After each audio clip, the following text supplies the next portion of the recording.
Hello दोस्तों, मैं अनिल शुक्ला आप लोगों के लिए क्वेश्चन पेपर लेकर आ गया हूँ। कृषि अर्थशास्त्र 2020 यूपी बोर्ड कक्षा 12 का क्वेश्चन पेपर है। इसको आइए जल्दी से सॉल्व करते हैं और इसमें से 2 से 3 क्वेश्चन 2023 इस बार में भी यानी छपने वाले हैं। दोस्तों ये पेपर 28 तारीख को हमारा होने वाला है, तो जैसे ही मैं पेपर इसका देकर आऊँगा तैसे ही आपको सॉल्व तुरंत करके दिखाऊंगा। आइए पहले इसको जल्दी से सॉल्व करते हैं। इसमें डायरेक्ट आपको आंसर बस बताते चलता हूँ कि निम्न में से किस अर्थशास्त्री ने कहा जब भी कभी 6 अर्थशास्त्री मिलते हैं तो उनके 7 मत होते हैं। आंसर हो जाएगा बारबरा वुटन ने। आगे है किस अर्थशास्त्री ने कहा वस्तुओं का तुष्टि गुण सृजन है, तो ये हो जाएगा फेयर चाइल्ड ने। आगे है निम्नलिखित में से कौन सी क्रिया विनिमय कहलाती है, तो हो जाएगा गेहूं क्रय करना। ये विनिमय की का कार्य हो जाएगा, विनिमय का एक उदाहरण। और बाजार कीमत निम्नलिखित में से किस अवधि में निर्धारित होती है, तो ये हो जाएगा दीर्घकाल। आगे है निम्नलिखित उत्पादन के साधनों में से कौन सा नश्वर है, तो सही है ऑप्शन आपका भूमि। भूमि जो है वो नश्वर है, ये वाला ऑप्शन भूमि नश्वर है, ये वाला। आगे देखते हैं क्या दिया है। निश्चित उत्तरी है पूर्ति। यहाँ पर पूर्ति की परिभाषा पूछी जा रही है, तो पूर्ति का आपको लिख देना है कि किसी वस्तु की वह निश्चित मात्रा जो निश्चित कीमत में बाजार में बेचने के लिए प्रस्तुत की जाती है, पूर्ति, उसी को पूर्ति कहलाती है। मुद्रा को परिभाषित करना है, मुद्रा को परिभाषित कीजिए। तो आपको परिभाषा एक तो लिख देना है कि मुद्रा वह वस्तु है जो मुद्रा का कार्य करे, और इस परिभाषा के नीचे आपको इकोनॉमिस्ट अर्थशास्त्री का नाम लिख देना है हर्टले विदर्स के अनुसार। अगर आप अर्थशास्त्री का नाम भी लिखते हैं तो आपको पूरे नंबर मिलते हैं। या दूसरी परिभाषा भी आप लिख सकते हैं कि कोई भी वस्तु जब राज्य सरकार द्वारा मुद्रा घोषित कर दी जाती है तो वह मुद्रा हो जाती है।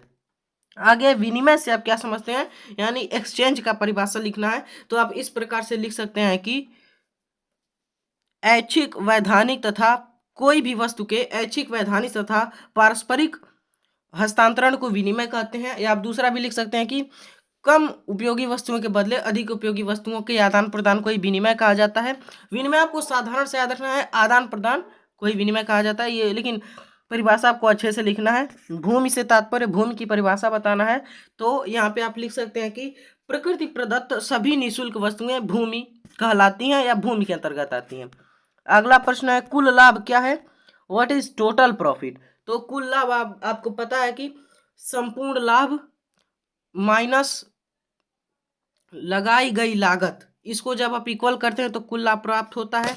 आगे उपभोग को परिभाषित कीजिए, तो ये उत्पादन का एकदम विपरीत होता है। उत्पादन यानी तुष्टि गुण में वृद्धि करना, तो उपभोग हो जाएगा वस्तुओं के तुष्टि गुण में कमी करना। उपभोग यानी कंजम्पशन कहलाता है। मांग किलोज क्वेश्चन है, आपको विश्वास करता हूँ आप लोगों ने कर लिया होगा। यहाँ पर फिर है सहकारिता, यानी सहकारिता के 2 लाभ बताने हैं कॉरपोरेशन के। तो सहकारिता के 2 लाभ जैसे हो जाएंगे सामाजिक लाभ, ऐच्छिक लाभ, राजनैतिक लाभ, ये सब इसमें से आपको 2 कर देने थे। और सहकारिता का एक बहुत ही छोटा सा एक परिभाषा भी है, ये होरेस प्लंकेट नामक इकोनॉमिस्ट है, उनके अनुसार परिभाषा आप यही लिखना सबसे आसान है। लिख देंगे आप सहकारिता संगठन का वह रूप है जिसके अंतर्गत, नहीं दोस्तों ये वाला नहीं करना है आपको, ये बढ़ान पड़ जाए, बड़ा हो जाएगा। होरेस प्लंकेट के विचार में सहकारिता संगठन द्वारा बनाई गई प्रभावपूर्ण आत्म सहायता है। यानी साधारण से आपको लिख देना है कि संगठन द्वारा बनाई गई प्रभावपूर्ण आत्म सहायता को सहकारिता कहते हैं। सहकारी साख के यहाँ पर 2 प्रकार लिखना है, उम्मीद करता हूँ आप लोगों ने कर लिया होगा। लघु उत्तरीय प्रश्न में यहाँ पर ग्रामीण समाजशास्त्र का अर्थ बताना है, ग्रामीण समाजशास्त्र का क्षेत्र लिखना है। अगला है विगत 5 वर्षों में ग्रामीण जीवन में स्वच्छता में हुए मुख्य परिवर्तनों का उल्लेख कीजिए। ये आपको लिख देना था, 4 नंबर मिलता।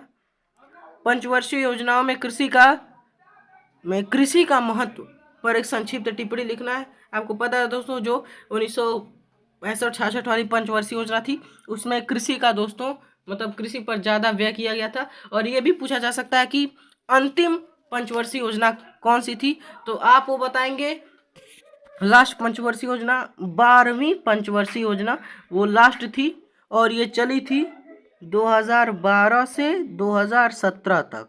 और दोस्तों ये पंचवर्षीय योजना का नाम साल 2015 में प्रधानमंत्री नरेंद्र मोदी ने ये जो योजना आयोग था इसका नाम बदलकर नीति आयोग रख दिया। और नीति आयोग इसका जो पूरा नाम हो जाएगा national institution for transforming India. आगे है ग्रामीण समाजशास्त्र की समस्याओं की विवेचना कीजिए अथवा भारतीय कृषि की उत्पादकता बढ़ाने के लिए उत्पादन का वर्णन कीजिए। उम्मीद करता हूँ ये आप लोगों ने कर लिया होगा। विस्तृत उत्तरीय 6 नंबर का क्वेश्चन। ग्राम में जीवन के उद्भव एवं विकास का संक्षिप्त विवरण दीजिए अथवा भूमि विकास बैंक की परिभाषा लिखिए। यह बैंक कृषकों की किस तरह से सहायता करते हैं, अंतर स्पष्ट करना। आगे है 21वां प्रश्न, मांग के नियम की व्याख्या कीजिए। ये दोस्तों बहुत ही महत्वपूर्ण है, अधिकतर आता है लॉ ऑफ डिमांड। और अथवा आवश्यकता का क्या अर्थ है, आवश्यकता एवं इच्छा में अंतर स्पष्ट कीजिए। ये भी दोस्तों काफ़ी महत्वपूर्ण है, ये इस बार आ सकता है। तो ये था आपका क्वेश्चन पेपर। वीडियो अच्छी लगे तो लाइक करें, चैनल को सब्सक्राइब कर लें। और दोस्तों 28 जनवरी को हमारा इकोनॉमिक्स में पेपर है, तो जैसे ही पेपर देकर आऊँगा वो भी मैं तुरंत आपको सॉल्व करा दूंगा। मिलते हैं अगले वीडियो में।